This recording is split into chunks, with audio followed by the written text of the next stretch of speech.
Mayor Ruthanne Fuller presented her proposed fiscal year 2022 budget to the City Council last week. As always, a city budget is not simply a mathematical exercise, but rather a reflection of values, and this year is no different. The plan calls for a $462.7 million operating budget, $60.5 million in water, sewer, and stormwater enterprise funding, and $4.8 million in community preservation funds. This proposed budget is larger than last year's budget by $26.2 million, or 5.2%. Mayor Fuller laid out three goals, the first of which is to help the community recover and reopen by restoring funding and returning activities and services in the city. A year ago, our budget focused on protecting essential services and supporting our residents, businesses, and nonprofits during the pandemic. We paused almost all capital investments, slowed spending, filled only critical open positions, adjusted the Newton pension funding schedule, trimmed the use of consultants, and postponed a lot of work.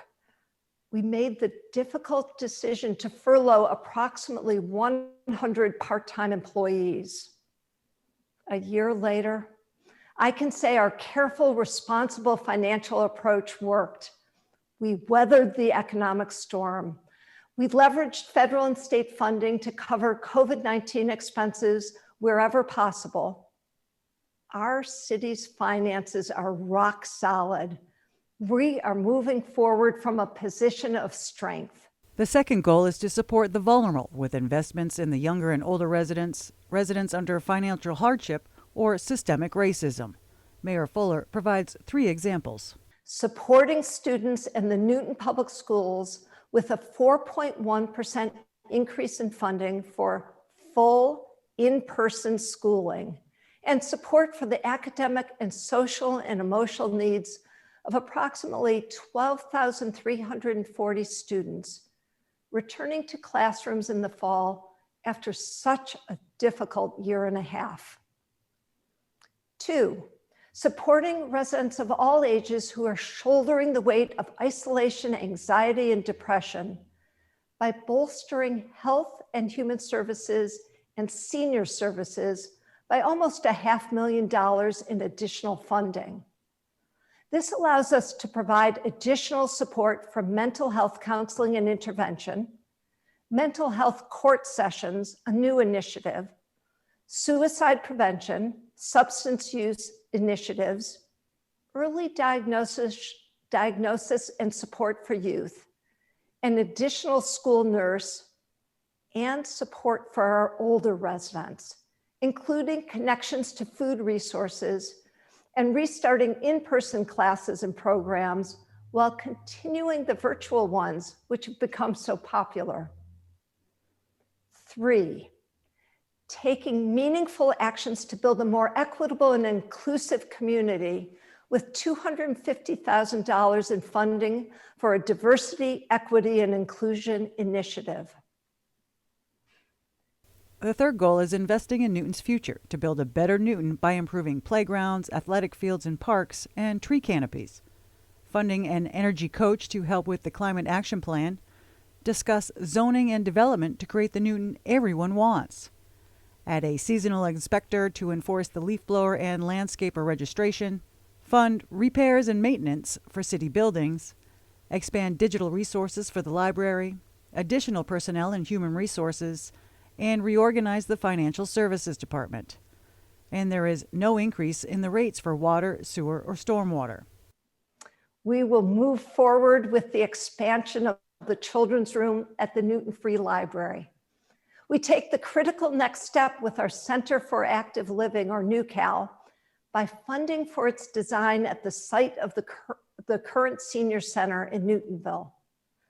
Paving projects are funded, including those that address high priority complete road and sidewalk improvements. The renovation of the Newton Early Childhood Program at 687 Watertown Street starts anew. We resume our work on the new home for the Lincoln Elliott School at 150 Jackson Road. Plan for Franklin and Countryside Elementary School projects. Move forward improvements at Horseman and determine next steps for Ward and Underwood. We forge ahead with additional infrastructure projects across the city. The rehabilitation of athletic fields, lights at Newton North, improvements in the Newton Highlands Village Center, the renovation of Gath Pool, the restoration of the ComAv carriageway in Auburndale, and the replacement of water meter transponders. Last year, all major infrastructure projects were put on hold. This year, the one-time $63 million American Rescue Plan Act will help move those projects forward and must be used by December 2024. I am moving forward now with restoring $2.5 billion of that, as our roads need so much work. Second, we continue to face softness in revenues. We expect, for example, to have lower than usual receipts from hotel and meal taxes, as well as interest income, building permits, and parking. I am augmenting our fiscal year 2022 operating budget by 1%, or $4.6 million, with ARPA funding. Our team at City Hall has begun to identify exciting ARPA opportunities for ARPA investments. Here are a few that we are considering.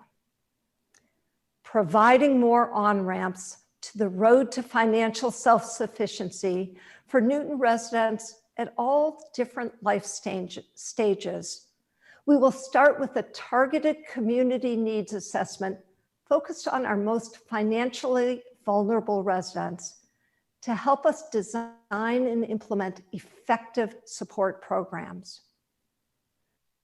Finding more ways to support the mental health of all our residents with partnerships, education, and services. Improving the facilities, especially for training, at Newton Police Headquarters, as training is the foundation by which NPD ensures that officers and employees provide fair, just, respectful, safe, and effective policing. Expanding our work on roads and sidewalks, pedestrian and bicyclist accommodations, trees and athletic fields, playgrounds, and arts, culture, and community efforts. A new addition to the budget is for the Outcomes and Strategy for the Newton Police Department. On June 7th, Chief John Carmichael will be sworn in as Newton's new police chief. He will oversee the new policies put forth by the Newton Police Task Force.